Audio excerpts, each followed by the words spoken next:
Alright, magandang hapon mga bossing. So today is March 7, 2024.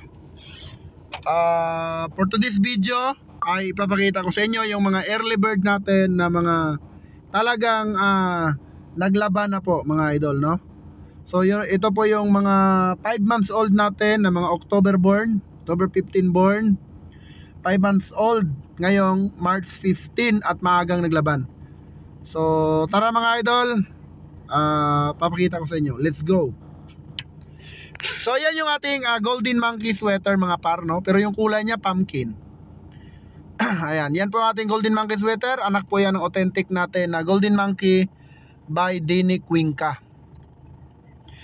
Medium size. At maganda yung tindigan niya, balansyado, no? So pwede siya gawing broodstag. So maganda yan mga idol kasi yung tatay niyan ay standard. Kaya napakaganda gawing broodstag. At ito, multiple. Nabitaw ko na to mga idol. Then next naman natin ay isang dark Allen. So yan po yung ating Allen roundhead na dark side. So ayan mga idol, white pit po siya, no? So yung ama niyan ay 3 times winner. Nilaban ko po yung ama niyan at nung nanalo ay binread ko. So yan po ang ating dark Allen. Ito naman mga idol ang ating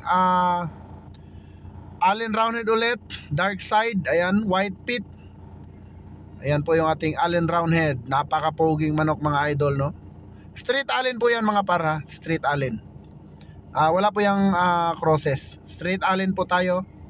Yan po ang aking Allen roundhead na white pit.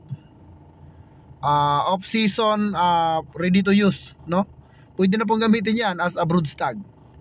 Then papakita ko naman sa inyo mga idol itong aking dark Kelso na straight comb. So yan po yung itsura ng dark Kelso. So nangingibabaw po yung pagka-Kelso niya mga par, no? Kasi straight comb siya, pencil fit at talagang napakagaling. Multiple shuffler mga par. Nabitaw ko na po yan mga par, pero saglit lang talagang nako lumalagapak po yung palo, no? So siya po ay 5 months old at siya po ay banded ng salpukan.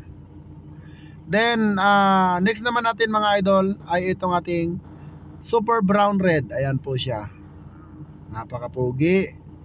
Napakaangas mga par. Maagang naglaban ito. Napakalakas mamalo. Nakita ko po yung palo nito kaya tinanggal ko sa range. Kasi po namamalo na po yan. Then papakita ko naman sa inyo mamaya yung mga naka-range na malalaki na.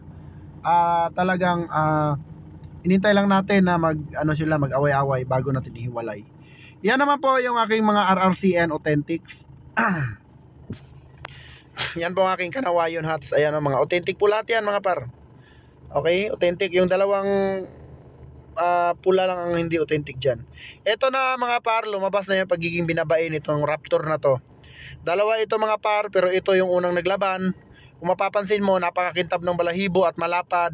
Yung dibdib niyan mga par ay binabain na po at talagang napaka-heavy, heavy bone, maganda ng buto.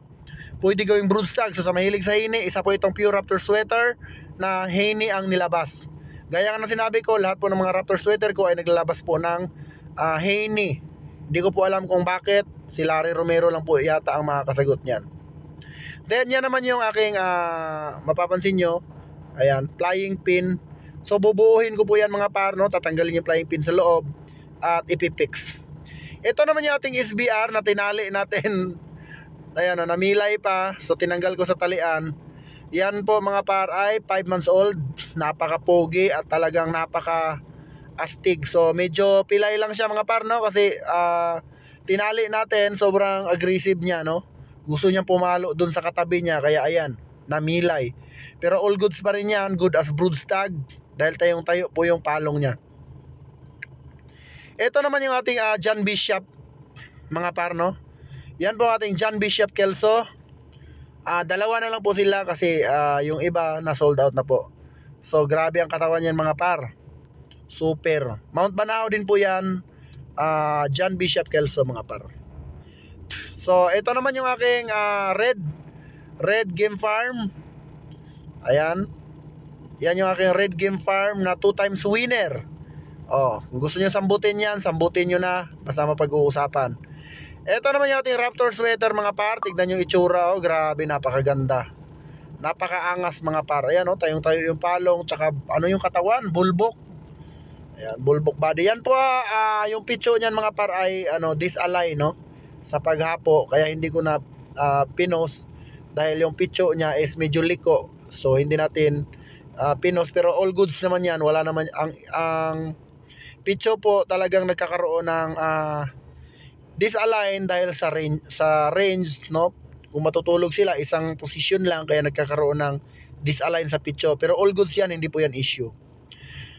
Ito naman yung ating Dark Kelso. Grabe talaga yung mga Dark Kelso natin mga par. Nag-i-straight comb talaga, hindi nagpapapigil. Marami po yan, puro Dark Kelso, puro straight comb. At lahat po yan mga par ay mga signature line ng Nini Aguilar. At napakataas po ng winning percentage ng mga Dark Kelso na yan. Then ito naman mga par, yung aking Raptor sweater na halimaw. So ayan po, oh. Yang trio na yan mga par, kita nyo may itlog na. Pwede nyo sambutin sa akin. At napag-uusapan po natin ng presyo niyan. Medyo nanunuka lang itong ating broodcock, pero dalawang panalo na po yan. And syempre pagka kinuha po yan, kasama na po yung dalawang inahin na nabalda mga par. Then ayan naman po yung ating mga tornado hatch. Kung mapapansin nyo, naka-ranging po yan. Ayan, ay naka-battery cage para ma-monitor natin yung mga egg nila kung saan galing, no? Pero yan po ay priming pa lamang. So ayan yung lagayan ko mga par. So makikita nyo yung improvement ng GTP. At talagang pinapaganda natin yung ating manukan. Dahil pagdating ng tag-ulan, handa tayo. Yan naman yung aking Allen Roundhead mga par. Ayan, salpukan, nalaban na mga par. Napaka-pogi niyan mga par. Tignan nyo itsura, oh.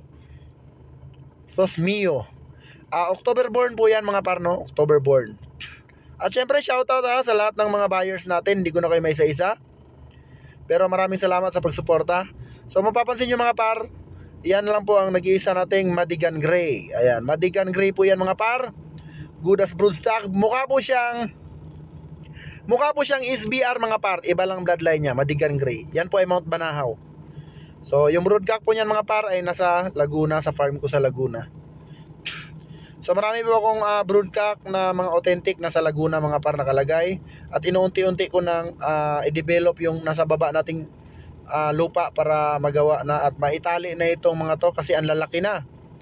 Ayan, so pasalamat nga tayo at hindi pa sila naglaban lahat kasi walang matatalian pag ito ay naglaban lahat. So palalakarin natin mga par, no? Para makikita nyo.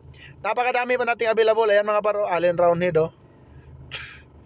Oh, ito naman Dark Kelso. Ayan, oh, Dark Kelso. Yan, no? Napakatuwid ng palong, namilay dahil ang lakas mamalo, pumalo sa inahin. Ayun, pilay. So yan mga par, na all nasa 40 pieces pa po yung available natin na early bird na pwede nyong maging manok. Alright, salamat mga par.